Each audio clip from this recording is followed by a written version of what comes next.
నిజం సార్. మరి ఎందుకంటే అలా ముఖ్యమంత్రి ఒప్పుకుంటున్నారంటే మీ చేతగానితనం బయటపడదా? కొంచెం మరి ఖచ్చితంగా మీరేం చేశారు? ఖచ్చితంగా అదే అంటుంది. శతకంతాన్ని ఒప్పుకోవాలి కదా. ఇప్పుడు ఉమ్, ప్రతిదీ ఊరికనే గాంభీర్యం పోయి మేము ఏదో అంటే కుదరదు కదా. ఉమ్. వాస్తవాలు మాట్లాడుకోవాలి ఎవరైనా కానీ. తప్పు తప్పు అనుకో, తప్పు తప్పే, నేను చేసిన తప్పే, మీరు చేసిన తప్పే. అదేగా అందుకని నేను చెప్తున్నాం చేస్తే మేము ఒప్పు కూడా. అయిపోయింది అని చెప్పేసి, నేను చేస్తే ఒప్పు అయిపోద్ది అని చెప్పేసి నేనేదో ఊరికనే కూర్చొని అధిస్తాను కేకలు పెడతాను కుదరదు కదా. ఉమ్, ఇన్ఫాక్ట్ నేను అదే చెప్తున్నా. అరెస్ట్ ఇప్పుడు దాకా అరెస్ట్ చేయకపోవటానికి కారణాలు అది పక్కన పెడదాం. వెంటనే రాగానే అరెస్ట్ చేయలేదు మేము కోరుకోము. అది ప్రజాస్వామ్యం కూడా కాదు. ఉమ్, కానీ నేను దేని మీద అంటున్నానంటే, వాళ్ళు భయపెట్టారు, భయపెట్టి తీసుకెళ్లారు అంటున్నారు చూడండి. ఆ భయపెట్టి తీసుకెళ్లి అతనితో కోర్టు దాకా తీసుకెళ్లి కనుక నిజంగా అతనితో కోర్టులో అఫిడవిట్ ఇప్పించిన మాట నిజమైతే నిజంగా శతకంతనమే అది. ఉమ్, అతను ప్రభుత్వంలో ఆఫీస్ అంటే ఏంటంటే దేవాలయం సంబంధం ఒక రాజకీయ పార్టీకి రాజకీయ పార్టీ ఆఫీస్ అంటే ఇట్స్ జస్ట్ లైక్ టెంపుల్. గుడి తర్వాత గుడి ఏంటది.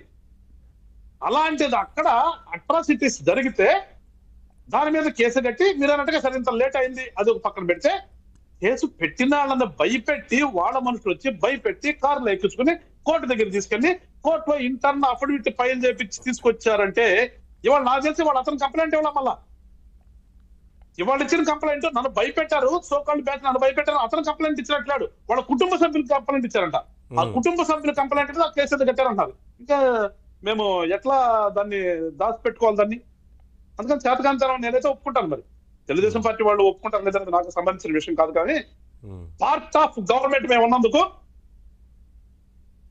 I feel very sad it is. నేను చెప్తున్నాను కదా. సో అది చేసినటువంటి దుర్మార్గాలు మీరు ఏమన్నా సరే ఆఫీస్ పగలగొట్టిన పక్కన పెడితే, ఆ గన్నవరం నియోజకవర్గంలో చాలా చెరువులు అండి, చాలా చెరువులు ఏంటి, ఎర్రమట్టి ఏంటి విపరీతంగా మాఫియా చేశాడు. ఉమ్, దాని మీద ఆ ప్రాంతంలో ఉండేటటువంటి జనం ఇచ్చినటువంటి కంప్లైంట్లు చాలా ఉన్నాయి. ఉమ్. మా ప్రాంతం ఈ రకంగా నాశనం అయిపోతుంది ఇతను చేస్తున్నటువంటి ఈ మట్టి మాఫియాకి అని పెట్టినటువంటి కంప్లైంట్లు చాలా ఉన్నాయి. వాటి మీద ఎంక్వైరీ చేసుకోవాలి వాళ్ళ, వాటి మీద యాక్షన్ తీసుకోవాలి వాళ్ళ.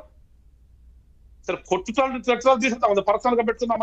అది నన్ను తిట్టారా నన్ను కొట్టాడని ఇక్కడ ఒక పాయింట్ ఉంది సార్. ఇప్పుడు ఒక పాయింట్ ఉంది సార్.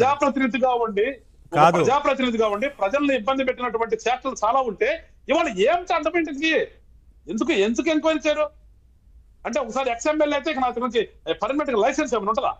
ఇవాళ ఎమ్మెల్యే అయితే లైసెన్స్ రా అది ఇష్టం చేయొచ్చునా? అది కాదు సార్ మేము కోరుకుంది. జనసేన పార్టీ కోరుకుంది రాష్ట్రంలో ఒక మార్పు రావాలని. అతను ఎంత తాడైనా సరే తప్పు చేస్తే తప్పు అని చెప్పి శిక్షించాలి చట్టం ముందు. అది మేము కోరుకున్నది. సో ఇవాళ దిశగా వెళ్తుందా అంటే వెయిట్ చేస్తున్నాం. మేము కూడా వెయిట్ చేస్తున్నాం. 6 నెలలు 7 నెలలు అయింది వెయిట్ చేస్తాం. రానే రోజున ఖచ్చితంగా మా సిద్ధాంతాలు, మేము రాజకీయాల్లోకి వచ్చింది అప్పుడు ఆడు దోసుకున్నాడు ఇప్పుడు ఏడు దోసుకున్నాడు చూస్తా ఉంటాకంటే కాదు నవీన్ గారు. ఖచ్చితంగా చూస్తా కూర్చుంటాకంటే రాలేదు. మేము కొంత టైం ఉండాలి కాబట్టి ఖచ్చితంగా వెయిట్ చేస్తాం. అది కూడా కాకుండా ఇది కూడా వాళ్ళకి లాగా వాడికి మించినాడు, వాడికి మించిన సామెతలు ఉన్నాయా, వాడిని మించిన నీళ్ళు అన్నట్టుగా వాడిని మించిన నీళ్ళు అన్నప్పుడు ఖచ్చితంగా ఆ రోజు వస్తే కనుక ఖచ్చితంగా రోడ్డు మీదకి జనసేన పార్టీ జెండా పట్టుకుని రావాల్సిన పరిస్థితి వస్తుంది. అంతదాకా వస్తుందని నేనైతే అనుకోవట్లేదు.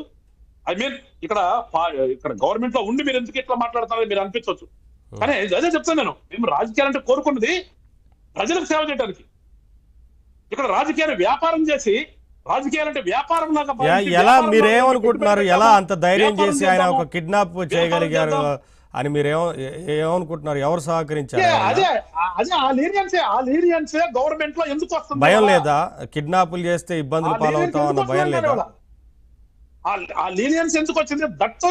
దట్టు సాక్షాత్తు అధికార పార్టీ ఆఫీసును పగలగొట్టినటువంటి దాంట్లో ఇచ్చినటువంటి ఫిర్యాదుదారుని భయపెట్టారంటే ఎక్కడ వస్తుందా లీనియన్స్ అంటున్నాను నేను.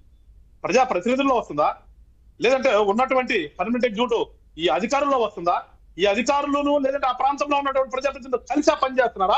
వీళ్ళు కుమ్మక్కయ్యారా? రకరకాల ప్రశ్నలు